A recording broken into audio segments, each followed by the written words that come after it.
गणपती बाप्पा मंगल मूर्ती छत्रपती शिवाजी महाराज की बोले विश्वकर्मा महाराज की। तर सर्वप्रथम शंखध्वनी वाजवून आपण या प्रोग्रामला सुरुवात करूया।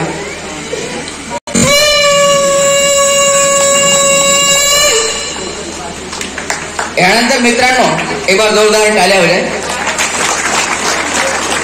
माझं वैशिष्ट्य असं आहे की मी 300 पेक्षा जास्त आवाज काढतो आणि खास म्हणजे आपला जो विदर्भ आहे हा जाणला जातो राष्ट्रसंत तुकडोजी महाराजांमुळे। तर राष्ट्रसंत तुकडोजी महाराज हे खंजीर नावाचे वाद्य वाजवायचे। तर खंजीर या वाद्याची झलक मी आपल्यासमोर सादर करतो। खंजीर वाद्य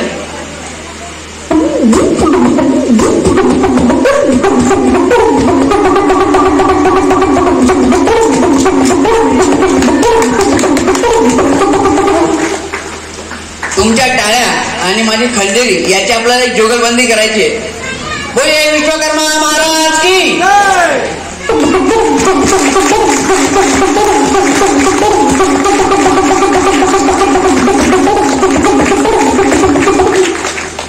मित्रांनो आता नुकतंच नवरात्र आपलं झालं आणि नवरात्रामध्ये खास करून ज्यावेळेस आपले मावळे गड किल्ले घेण्याकरता जायचे त्यावेळेस तुंतुन आणि संबळ हे वाद्य वाजवायचे। तर आज इथे भरपूर माता भगिनी आहेत तर त्यांचं अभिवादन करण्याकरता तुंतुन आणि संबळ हे वाद्य मी आपल्यासमोर सादर करतो। सर्वप्रथम तुंतुन वाद्य,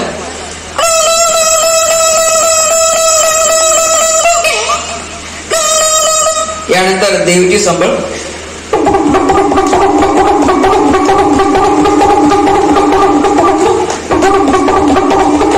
तुमच्या टाळ्या आणि माझे संबळ आपल्याला जुगलबंदी करते। बोली अंबा भवानी माता की।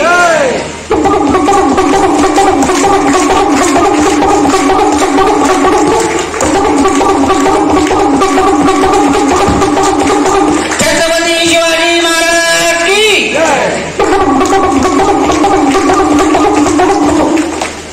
आता तुम्ही म्हणता सर आता काळ बदललेला है, हम थोड़े नए जमाने के, ये पुराने जमाने के इंस्ट्रूमेंट हम नहीं बजाते। तर माझ्या समोर एक डीजे ड्रम किट आहे, मी तुम्हाला एक ड्रम वाजवून दाखवतो।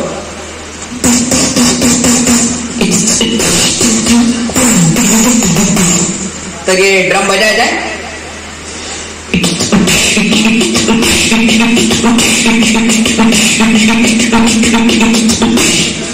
तुमच्या टाळ्या आणि माझा ड्रम आपल्याला सर्वांना सोबत वाजवायचा आहे।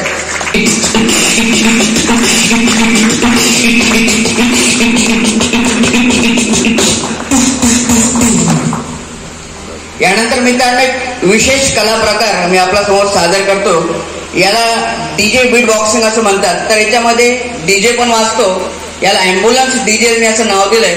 ॲम्ब्युलन्सही वाजतो आणि डीजे वाजतो, एक खास कला प्रकार मी आपल्यासमोर सादर करतोय।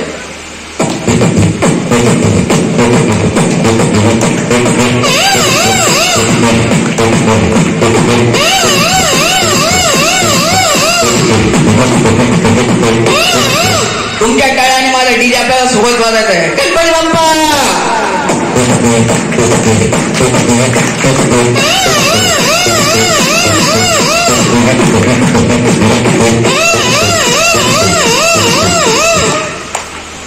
यानंतर मित्रांनो हा आवाजाचा जो कार्यक्रम आहे हा टप्प्याटप्प्यांमध्ये म्हणजे भाषणानंतर थोडेसे बोर झाल्यानंतर हा प्रोग्राम आपला चालूच राहणार।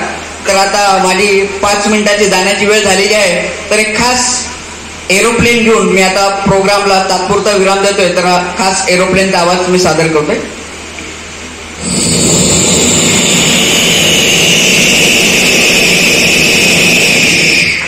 खाली उतरायचंय।